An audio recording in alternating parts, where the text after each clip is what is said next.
नमस्कार, मी मयुरी वर्मा. विकास समाचार मध्ये आपलं स्वागत. बुरा न मानो होली है म्हणत पालघर मध्ये बहुजन विकास आघाडी आणि कम्युनिस्ट पक्ष यांच्यात होळीच्या निमित्ताने मनोमिलन झालंय.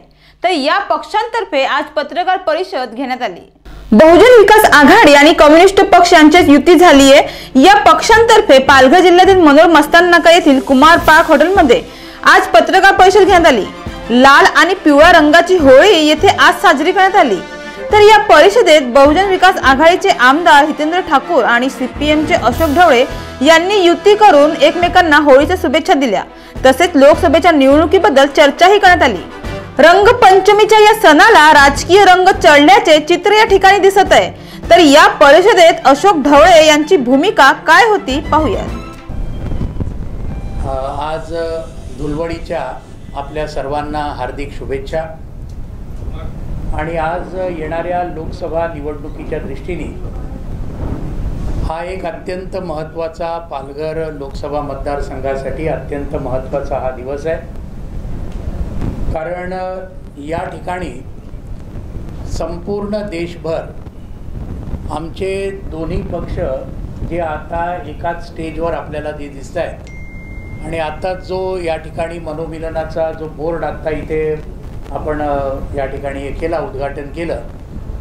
आमच्या दोघांचं हितेंद्र ठाकूर साहेब असतील, मी असेल आणि आमचे सगळेच कार्यकर्ते भारतीय जनता पार्टीचा या निवडणुकीमध्ये कुठल्याही परिस्थितीमध्ये पराभव झाला पाहिजे ही आमची अत्यंत स्पष्ट भूमिका आहे. आणि भारतीय जनता पार्टी बरोबर जे कोणी त्यांचे मित्रपक्ष आहेत ते आता शिवसेनेच्या रूपाने आपल्या सर्वांना पालघर लोकसभा मतदारसंघ ही भाजप सेना युतीच्या वतीने शिवसेना लढवणारे ही गोष्ट स्पष्ट झालेली आहे. तर शिवसेनेचा सुद्धा कुठल्याही परिस्थितीमध्ये पराभव केला पाहिजे या मूळ भूमिकेवर आम्ही सगळेजण आज एकजुटीने एकत्र आलेलो आहोत. मुख्यतः आपल्या सर्वांना माहिती आहे की 5 वर्ष गेल्या 2014च्या निवडणुकीनंतर एकही असा दिवस गेला नाही की ज्या दिवशी भाजप आणि शिवसेनेचे नेते त्यांनी एकमेकांना शिव्या दिल्या नाहीत असा एकही दिवस आपण बघितलेला नाही. आणि आपण सर्व सन्माननीय पत्रकारांनी तो चांगला कव्हरसुद्धा केलेला आहे. पण आता निवडणूक समोर आली की सत्ता आणि मत्तेसाठी हे सर्वजण दोघेही जण आता एकत्र आले हे आपण सर्वांनी बघितलेलं आहे. आमचा मुख्य मुद्दा हा आहे की गेल्या 5 वर्षामध्ये नरेंद्र मोदींचं सरकार असो किंवा देवेंद्र फडणवीसांचं सरकार असो, आज सर्वसामान्य जनतेची प्रचंड ससे होलपट झालेली आहे, प्रचंड संक्रांत आलेली आहे. मी आपल्याला फक्त 3-4च मुद्दे सांगतो. आमदार हितेंद्र ठाकूर आणखीन काही त्याच्यामध्ये भर नक्कीच घालतील. नंबर 1, या गेल्या 5 वर्षामध्ये कर्जबाजारीपणामुळे शेतकऱ्यांच्या आत्महत्यांमध्ये जवळजवळ 42% वाढ झालेली आहे. मोदी सरकार आल्यानंतर प्रचंड मोठ्या प्रमाणावर आता हजारोच्या संख्येने शेतकऱ्यांनी आत्महत्या केल्या. आपल्या पालघर जिल्ह्यामध्ये आणि इतर सुद्धा नाशिक, नंदुरबार वगैरे अमरावती या जिल्ह्यांमध्ये हजारोच्या संख्येने लहान आदिवासी मुलं ही कुपोषणामुळे मरण पावलेली आहेत. आणि आज सुद्धा हे चित्र आपल्या जिल्ह्यामध्ये सर्वत्र आज आपल्याला दिसतंय. त्याच्याबद्दल कोणीही काही करायला आत्ताचं सरकारमध्ये तयार नाही. त्याचबरोबर वनाधिकार कायदा 2006 साली जो झाला, आता त्याला 13 वर्ष झाली. गेल्या 5 वर्षामध्ये त्या वनाधिकार कायद्याच्या अंमलबजावणीबद्दल कुठलीही पावलं पालघर, ठाणे जिल्ह्यामध्ये कुठेही उचलली गेलेली नाहीत. आणि आदिवासींवरचा हा ऐतिहासिक अन्याय दूर करण्यासाठी हा जो वनाधिकार कायदा केला गेला, त्यावेळेला लाल बावट्याचे 61 खासदार लोकसभेमध्ये होते आणि त्यांच्या दबावाखाली खरं म्हणजे हा कायदा झाला 2006 साली. UPA सरकार असताना त्याची अंमलबजावणी शून्य आहे. एवढंच नव्हे तर आत्ता गेल्या महिन्यात आपण सगळ्यांनी बघितलं असेल, सर्वोच्च न्यायालयाने अत्यंत दुर्भाग्यपूर्ण निर्णय दिला की ज्यांच्या जमिनी पात्र झाल्या नसतील वनाधिकार कायद्याखाली, तर त्या सर्व आदिवासींना आता हाकलून लावलं पाहिजे अशा तऱ्हेचा गेल्याच महिन्यामध्ये सुप्रीम कोर्टाने निर्णय दिला. तो निर्णय का देण्यात आला? तो देण्यात आला यासाठी की सुनावणी जेव्हा होती या केसची सर्वोच्च न्यायालयामध्ये, नरेंद्र मोदींच्या सरकारने आपला वकीलच गैरहजर ठेवला आणि म्हणून एका प्रकारे एक्स पार्टी निकाल झाला. हे आपण लक्षात घेण्यासारखी गोष्ट आहे. आणि म्हणून आज हे सगळे मुद्दे जे होत आहेत, रेशनचा मुद्दा आहे, पाण्याचा मुद्दा आहे, हे सगळे भयंकर हे झालेले आहेत. नोटाबंदी झाल्यामुळे आज तरुणांच्या बाबतीमध्ये आपल्या जिल्ह्यामध्ये तरुणांची संख्या प्रचंड आहे. पण परवा जी जाहीर गेली की गेल्या 45 वर्षात जेवढी बेरोजगारी वाढली नव्हती तेवढी गेल्या वर्षामध्ये वाढलेली आहे. आणि मोदी सरकारने 2014 साली म्हटलं होतं दर वर्षाला 2 कोटी आम्ही नोकऱ्या देणार. ते उलट जे काही रिपोर्ट सरकारी आलेले आहेत, एका नोटाबंदीमुळे 1 कोटी आणि 10 लाख हे असलेल्यांच्या नोकऱ्या गेलेल्या आहेत आणि ते बेरोजगार झाले. त्याच्यामध्ये पालघर जिल्ह्यातले सुद्धा हजारो तरुण आणि तरुणी या बेरोजगार झालेले आहेत. ही आजची अवस्था आहे. आणि म्हणून या सर्व परिस्थितीमध्ये इथे बहुजन विकास आघाडी आणि मार्क्सवादी कम्युनिस्ट पक्ष या दोन्ही पक्षांनी असं ठरवलं की या ठिकाणी एकत्र आपण आलं पाहिजे. केवळ या लोकसभा निवडणुकीपुरतं नव्हे, येणाऱ्या विधानसभा निवडणुकांमध्ये, येणाऱ्या जिल्हा परिषद आणि पंचायत समितीच्या निवडणुकांमध्ये. आणि त्यामुळे मार्क्सवादी कम्युनिस्ट पक्षाने असा निर्णय घेतला की पालघर लोकसभेची जी निवडणूक गेले अनेक वेळेला आम्ही लढवत आलेलो आहे, आमची जी काही ठराविक 80,000 ते 1 लाखापर्यंत मतं आहेत, या वेळेला भाजप सेनेचा पराभव करणं हे सर्वात महत्त्वाचं उद्दिष्ट सगळ्या देशभरामध्ये आम्ही मार्क्सवादी कम्युनिस्ट पक्षाने ठरवलेलं आहे. हे उद्दिष्ट मध्यनजर ठेवून या वेळेला आम्ही ही निवडणूक लढवणार नाही.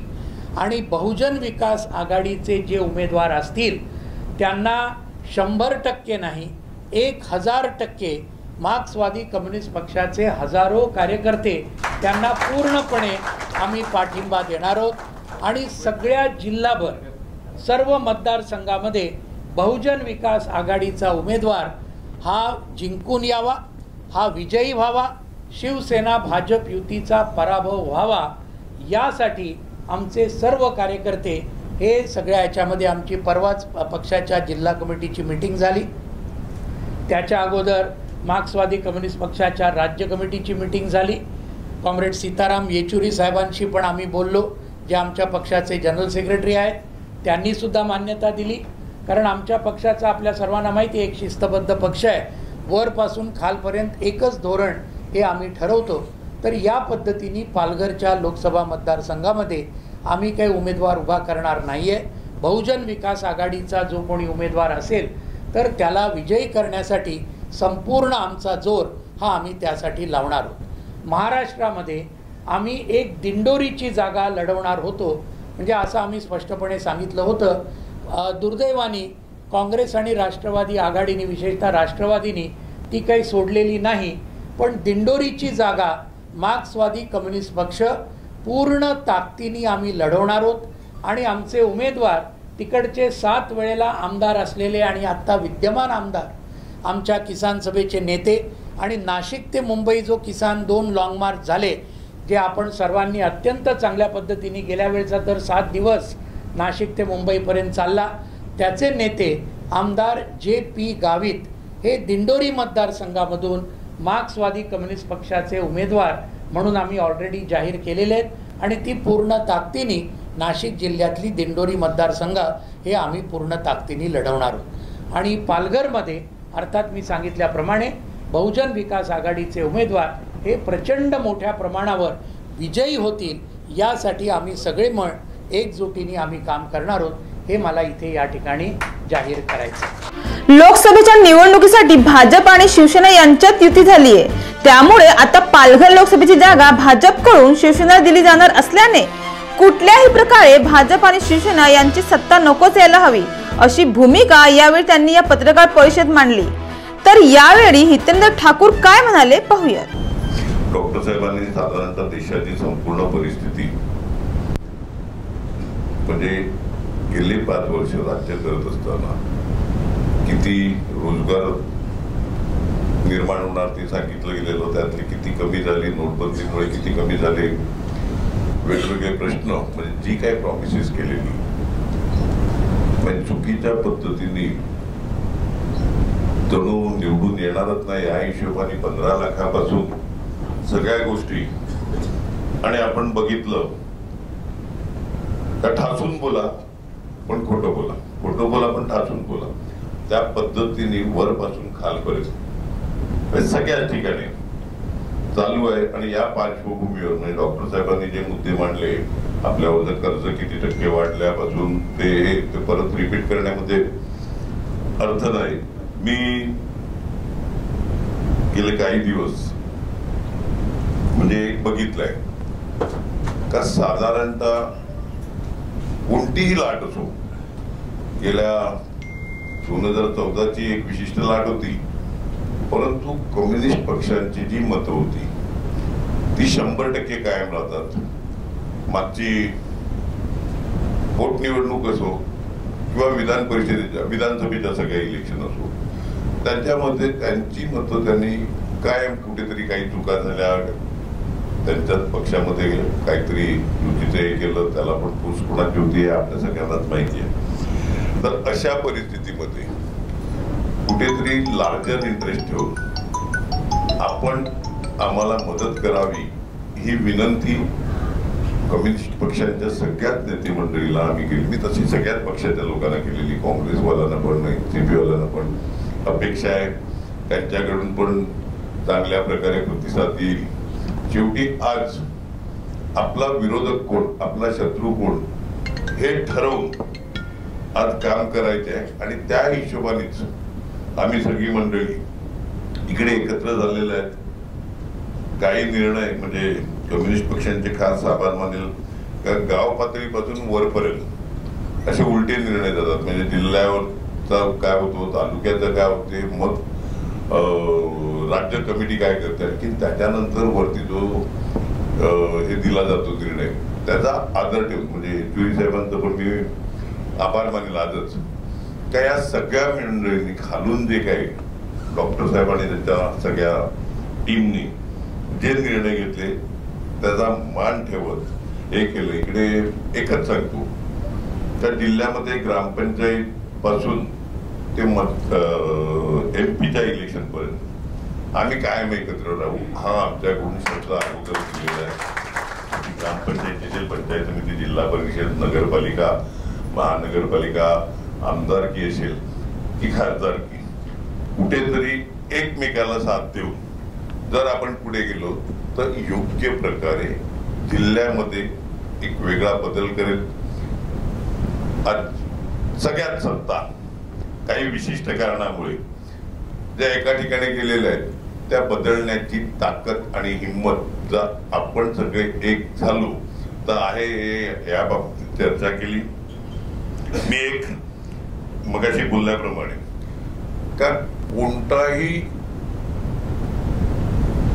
लोभाला बळी न पडता कम्युनिस्ट पक्षाचे कार्यकर्ते, त्यांचे मतदार, कमिटेड कार्यकर्ते जे आहेत ते तर काम करतील, परंतु कमिटेड वोटर्स म्हणजे डॉक्टर साहेब मी एक सांगतो तुम्हाला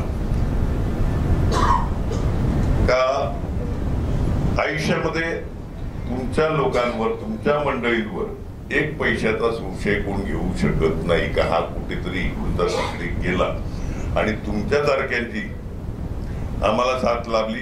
आम्ही भाग्यवान आहेत. जो काय आपण उमेदवार ठरवू इलेक्शनच्या तोंडाला जाऊ तर त्या अगोदरच मी तुमचे आभार मानतो. आणि तुमच्या बाबतीमध्ये कोणाला म्हणजे इकडे समोर बसलेले पत्रकार मंडळी आहेत आपल्या पूर्ण जिल्ह्यातले किंवा अन्य कोण राजकीय पक्ष आहेत, मी वरती देखील दिंडोरीच्या बाबतीमध्ये कुठेतरी एकत्रित घेऊन काम केलं पाहिजे हे बोललाय, परत बोलेल.